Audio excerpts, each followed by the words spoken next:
जय हिंद दोस्तों, the maker arts classes में आपका स्वागत है। आज हम जानेंगे 11th क्लास का पॉलिटिकल चैप्टर, वो भी चैप्टर 2। आपको मौलिक अधिकार के बारे में जानेंगे कि मौलिक अधिकार क्या है। मौलिक अधिकार आपको बता दे रहे हैं कि मौलिक अधिकार आपका 6 है, 6 मौलिक अधिकार होते हैं। कौन कौन मौलिक अधिकार होते हैं? तो मौलिक अधिकार में आपका पहला आता है समानता का अधिकार, अनुच्छेद 14 से 18। दूसरा आता है स्वतंत्रता का अधिकार, अनुच्छेद 19 से 22 तक। तीसरा आता है शोषण के विरुद्ध अधिकार, अनुच्छेद 23 से 24 तक।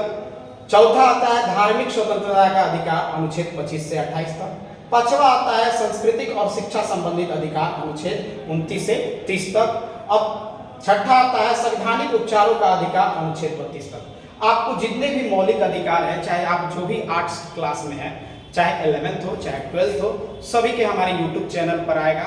और हमारे अभी तक YouTube चैनल को सब्सक्राइब नहीं किए हैं तो सब्सक्राइब कर दीजिए, क्योंकि आर्ट्स का चैप्टर वाइज आपको खत्म करवा देंगे, चाहे 11th हो चाहे 12th हो, ऑल सब्जेक्ट। क्लियर? तो आगे बढ़ते हैं बच्चा। देखिए बारीकी से एक एक ये जितने हैं इनके सभी बारीकी से खत्म करते हैं। तो पहला आता है समानता का अधिकार, अनुच्छेद 14 से 18। देखिए समानता का अधिकार का मतलब होता है सभी को एक समान अधिकार।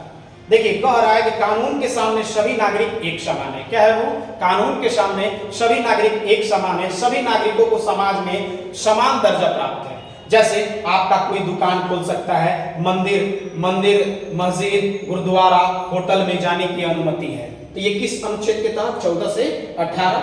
दूसरा है स्वतंत्रता का अधिकार, अनुच्छेद 19 से 22 तक। स्वतंत्रता का अधिकार का मतलब होता है कि एकदम स्वतंत्र, आप कहीं भी कोई आपको रोक नहीं सकता है, कोई आप पर प्रतिबंध नहीं लगा सकता है। जैसे देखिए भारत में कहीं भी आने जाने का अधिकार, भारत में किसी भी जगह बसने का अधिकार, कोई भी पेशा चुनने का अधिकार। तो इस तरह से क्या हो सकता है? स्वतंत्रता का अधिकार, अनुच्छेद 19 से 22 तक। आगे बढ़ते हैं बच्चा।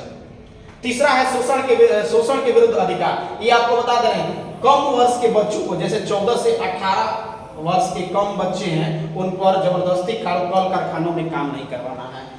और देखिए किसी को भी उसकी इच्छा के विरुद्ध श्रम कराने के लिए मजबूर नहीं किया जा सकता है, जबरदस्ती काम नहीं किया जा सकता है। दूसरा पॉइंट है 14 वर्ष से कम आयु के बच्चों को किसी भी कारखाने या खतरनाक रोजगार में काम कराने के लिए रोका जा सकता है। क्लियर? ये किस अनुच्छेद के तहत है?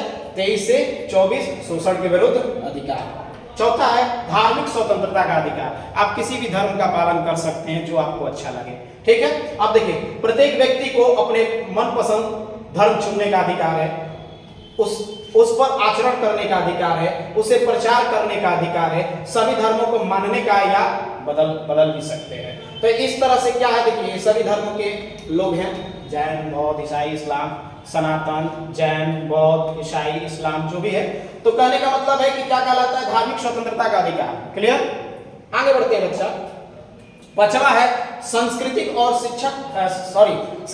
और शैक्षिक अधिकार, अनुच्छेद 29 से 30। देखिए सांस्कृतिक अधिकार यानी अपनी पसंद क्या भाषा हो, लैंग्वेज हो, रीति रिवाज को बचाने, उन्हें आगे बढ़ाने का अधिकार ही संवैधानिक अधिकारों का उपचार कहलाता है। वो किस अनुच्छेद के तहत है? 29 से 30।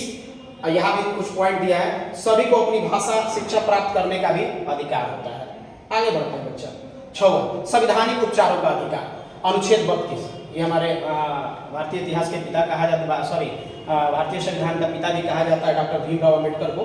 देखिए अगर हमारे किसी भी मौलिक अधिकार का कोई उल्लंघन करता है तो इस अधिकार के माध्यम से उसे न्यायालय में भेजा जा सकता है। और यहाँ बता दे रहे हैं कि डॉक्टर भीमराव अम्बेडकर ने इसे अधिकार का हृदय कहा गया था।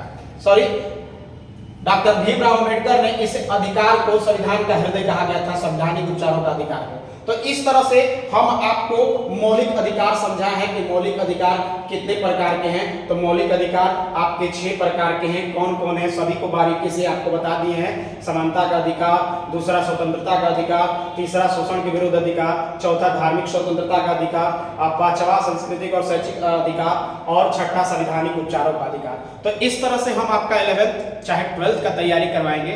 वीडियो अच्छा लगा तो लाइक एंड सब्सक्राइब करना ना भूले। तब तक के लिए जय हिंद, जय भारत। मिलते हैं अगले पार्ट में।